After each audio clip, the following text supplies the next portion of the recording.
عملت معاكم بسكوت النشادر. النهارده هنعمل بسكوت ان شاء الله بسكوت جوز الهند. بسكوت الجوز الهند طبعا بيبقى ريحته بقى خطيره، احلى من التاني، والتاني حلو برضو بس ده احلى بقى. جوز الهند مخلي ريحته حاجه جميله جدا. تقريبا نفس المقادير: كيلو دقيق، ربع كيلو سكر، و400 جرام سمنه، وثلاث بيضات، وفانيليا طبعا، وكيس بودر، كوبايه اللبن اللي انتوا شايفينها دي، وطبعا كوبايه جوز الهند محمره في سمنه، وهنحطه بقى على العجين. طبعا هحط السكر برضو على السمنه،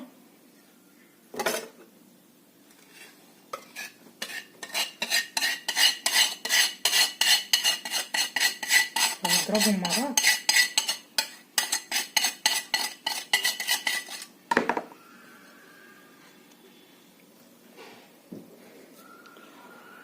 هضربهم واوريكم شكلها بعد ما اخلص.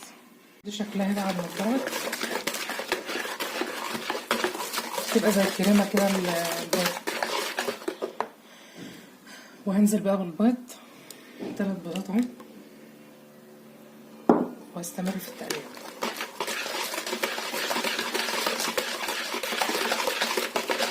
انا طبعا بعمل كل حاجه بالمضرب العادي ده، مش الكهرباء ولا حاجه.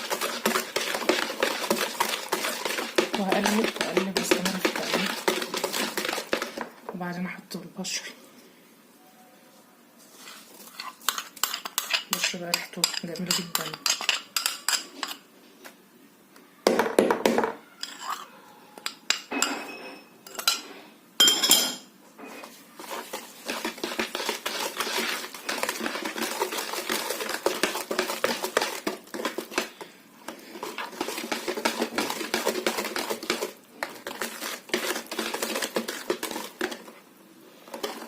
يا ريت كلنا نتعلم نعمل الحاجات دي في البيت، والله هتبقى حاجه جميله خالص يعني.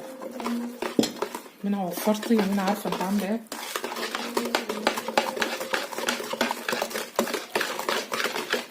لما تلاقي نفسك عامله حاجه حلوه كده تفرح بنفسك.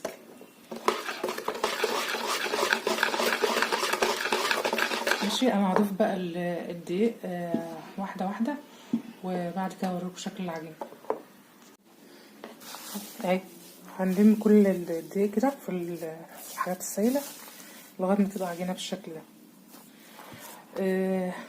هشتغل بالمكنه بقى، وبعد كده اوريلكم شكل البسكوت لما يطلع ان شاء الله. ده بسكوت جوز الهند بعد ما خلص، التسويه بتاعته اهي. اتمنى تكون الطريقه عجبتكم.